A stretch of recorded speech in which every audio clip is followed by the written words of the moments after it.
نیکیوں کے اس موسم بہار رمضان المبارک میں ضرورت ہے کہ ہم انسانیت کی سب سے عظیم ہستیاں انبیاء کرام کے قصے سنیں تاکہ ان کی روشنی میں ہم اپنی زندگی میں سدھار لا سکیں۔ تو آئیے سنتے ہیں پروگرام نبیوں کے قصے۔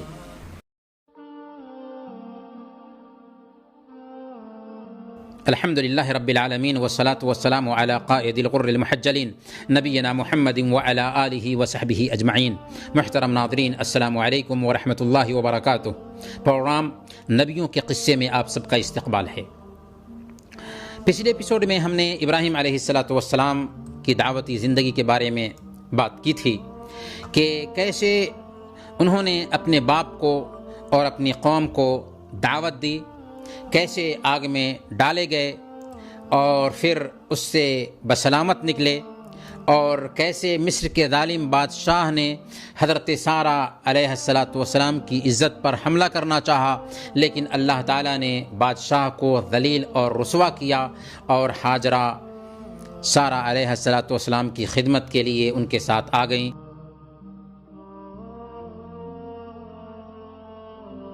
غرض کہ ایک کے بعد دیگرے مصیبتوں میں ابراہیم علیہ السلام کی عمر کے مکمل 80 برس بیت گئے۔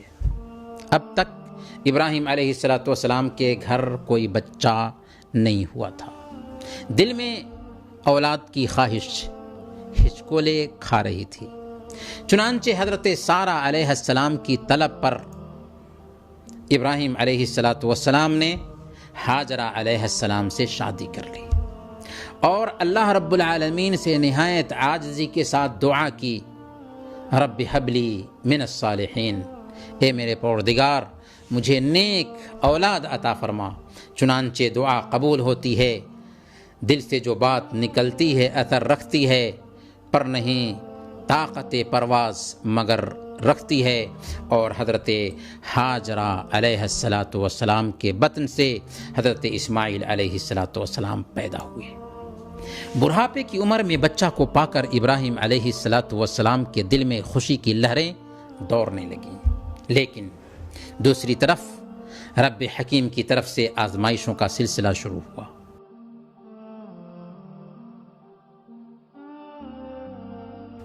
ابراہیم علیہ السلام کو حکم ہوا کہ اپنی بیوی ہاجرہ اور نوزائیدہ بچہ اسماعیل علیہ السلام کو مکہ کے بے آب و گیاہ سرزمین میں بسا آئیے۔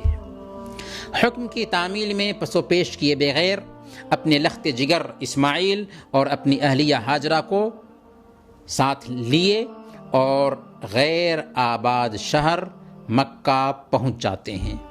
کھانے پینے کے کچھ سامان ان کے ساتھ رکھ لیا تھا، اور جب ان کو وہاں پر بسا دیا تو لوٹنے کے لیے مڑنے لگے۔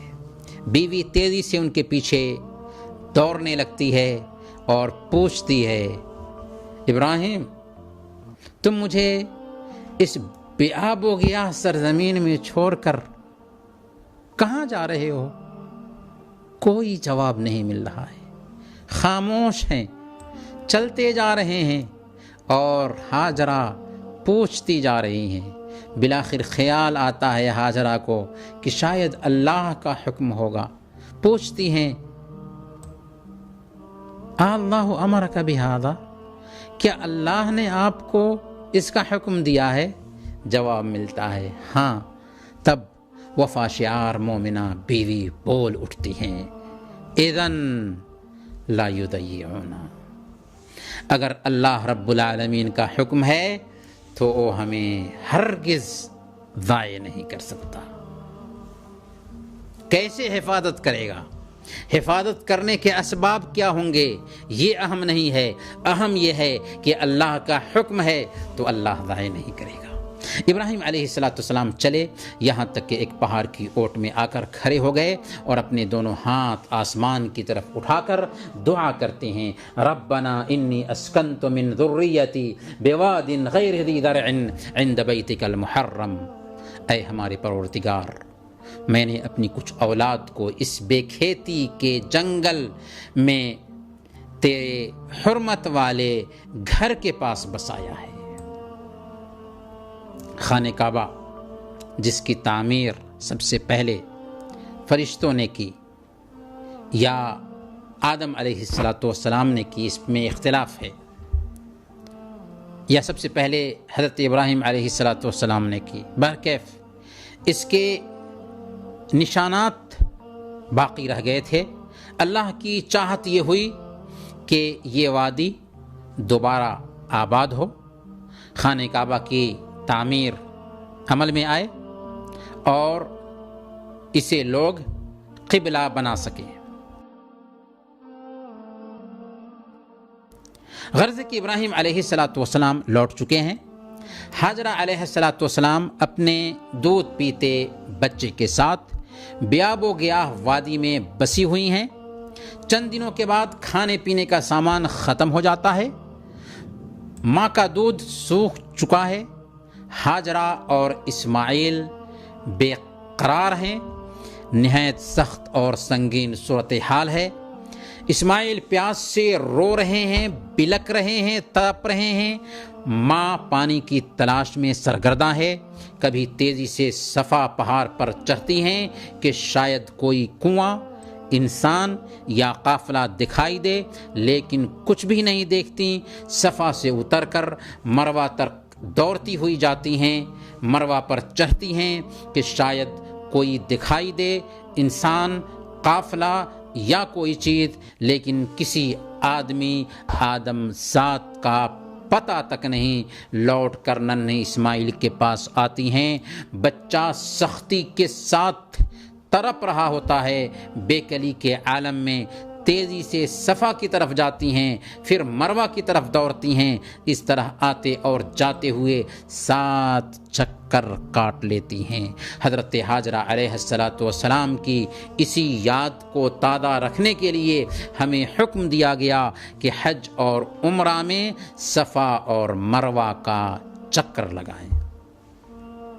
برکیف 7ویں بار حضرت حاجرہ علیہ السلام تھکی مادی، شکستہ بدن اپنے دودھ پیتے بچے کے بازو میں آ کر بیٹھ جاتی ہیں۔ لگاتار رونے اور پیاس کی سختی کی وجہ سے آواز بیٹھی جا رہی تھی۔ اچانک رحمت الہی جوش میں آتی ہے۔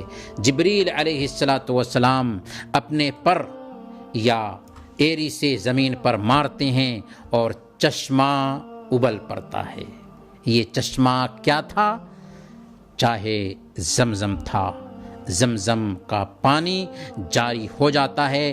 اس طرح ماں اور بچے دونوں موت کے منہ سے نکل جاتے ہیں۔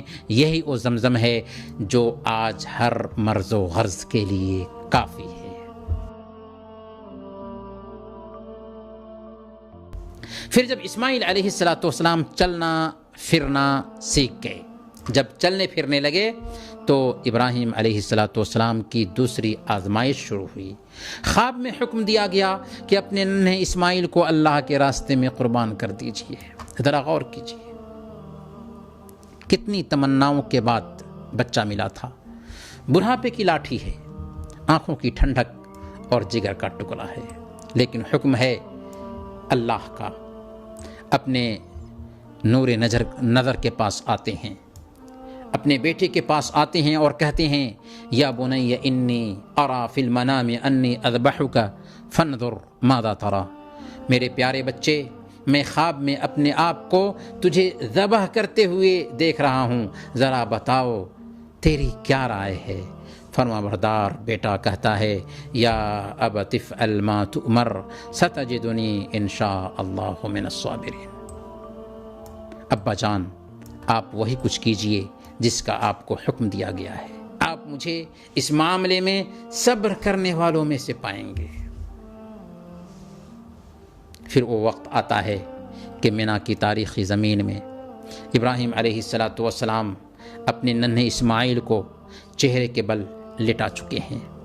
ابراہیم علیہ السلام کا چاقو اسماعیل کی گردن پر برابر متحرک ہے، لیکن چھری کاٹ نہیں رہی ہے۔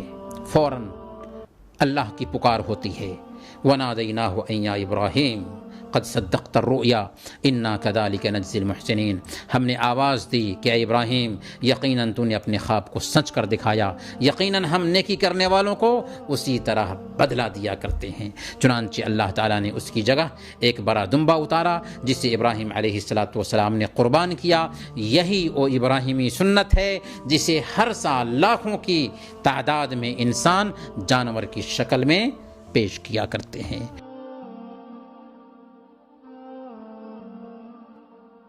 محترم ناظر، قبیلہ جرہم نے وہاں پر بسیرا کر لیا تھا۔ اسماعیل علیہ السلام نے انہی سے عربی زبان سیکھ لی۔ جب شادی کی عمر کو پہنچ گئے تو بنو جرہم کی ایک لڑکی سے شادی کر دی۔ کچھ دنوں کے بعد حضرت حاجرہ علیہ السلام کی وفات بھی ہو جاتی ہے۔ اس مناسبت سے حضرت ابراہیم علیہ السلام مکہ تشریف لاتے ہیں۔ حضرت اسماعیل علیہ السلام گھر پر نہیں تھے۔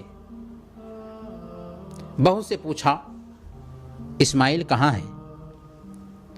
بہو بولی کسی کام کے لیے باہر گئے ہیں۔ خبر خیریت پوچھا تو شکوہ شکایت کرنے لگی کہ بڑی مصیبت کی زندگی گزر رہی ہے۔ ابراہیم علیہ السلام نے کہا کہ جب تمہارا شوہر آئے تو ان کو میرا سلام کہنا اور کہہ دینا کہ گھر کی چوکھٹ بدل دے۔ جب اسماعیل علیہ السلام گھر آئے تو بیوی نے سارا قصہ سنایا۔ سمجھ گئے کہ چوکھٹ بدلنے سے مراد بیوی کو طلاق دینا ہے، چنانچہ انہوں نے اسے طلاق دے دیا اور دوسری ایک عورت سے شادی کر لی۔ ایک عرصہ کے بعد پھر ابراہیم علیہ السلام مکہ تشریف لائے تو اسماعیل علیہ السلام کو نہیں پایا۔ بہو سے خبر خیریت دریافت کی تو اس نے کہا کہ ہم ہنسی خوشی کے ساتھ رہ رہے ہیں۔ ابراہیم علیہ السلام نے پوچھا کہ اسماعیل کو میرا سلام پہنچانا اور کہنا کہ گھر کی چوکھٹ قائم رکھیں۔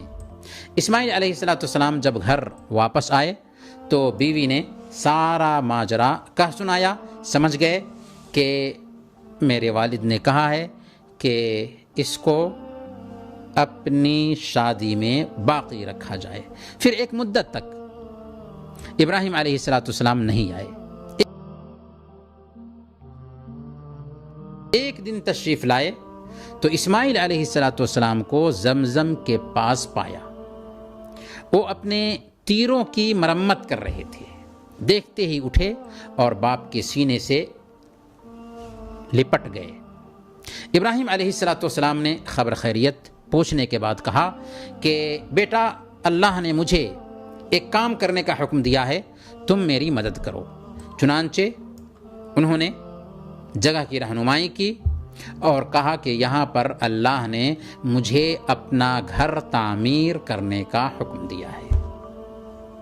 چنانچہ حضرت ابراہیم اور حضرت اسماعیل علیہ السلام دونوں نے مل کر اللہ تعالیٰ کی ہدایت کے مطابق خانہ کعبہ کی تعمیر کی، اور پھر اللہ کا حکم ملا کہ وَأَذِّن فِي النَّاسِ بِالْحَجِّ يَأْتُوكَ رِجَالًا وَعَلَى كُلِّ ضَامِرٍ يَأْتِينَ مِنْ كُلِّ فَجٍّ عَمِيقٍ، اور لوگوں میں حج کے لیے پکار لگا دیجئے کہ آپ کے پاس پیدل اور دبلے پتلے اونٹوں پر سوار ہو کر ہر دور کی جگہ سے آئیں، یعنی حج کرنے کے لیے آئیں، عمرہ کرنے کے لیے آئیں۔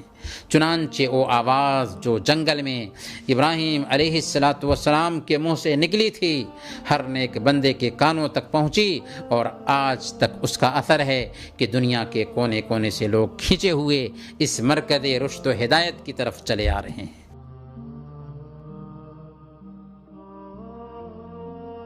محترم ناظرین، ابراہیم علیہ السلام کی سیرت سے متعلق ایک واقعہ پر ہم اپنی بات ختم کریں گے، اور وہ ہے مردے کو زندہ کرنے سے متعلق ابراہیم علیہ السلام کا معجزہ، جس کا ذکر اللہ تعالیٰ نے سورہ بقرہ کی آیت نمبر 260 میں کیا ہے۔ ایک دن ابراہیم علیہ السلام نے اللہ تعالیٰ سے گزارش کیا کہ اے اللہ، مجھے دکھا دے کہ تو مردے کو زندہ کیسے کرے گا، مردے کو زندہ کیسے کرے گا، مانتا ہوں کہ تو زندہ کرے گا، لیکن مجھے دکھا دے کہ یہ زندگی کیسے حاصل ہوگی۔ اللہ نے کہا اولم تؤمن، کیا تم اس بات پر یقین نہیں رکھتے ابراہیم؟ تو انہوں نے کہا بلا ولکن لیطمئن قلبی، کیوں نہیں، مجھے پورا یقین ہے کہ تو مردوں کو زندہ کرے گا، لیکن دیکھنا اس لیے چاہتا ہوں کہ میرا دل اطمینان کامل حاصل کر لے۔ اللہ تعالیٰ نے فرمایا کہ 4 پرندے لے لیں اور ان 4 پرندوں کو اپنی طرف مائل کر لیں، یعنی مانوس کر لیں، اور پھر ان 4 پرندوں کے ٹکڑے ٹکڑے کر دیں اور ان کا ایک ایک ٹکڑا ہر ایک پہاڑ پر رکھ دیں، پھر ان پرندوں کو بلائیں، وہ تمہارے پاس دوڑتے ہوئے چلے آئیں گے۔ چنانچہ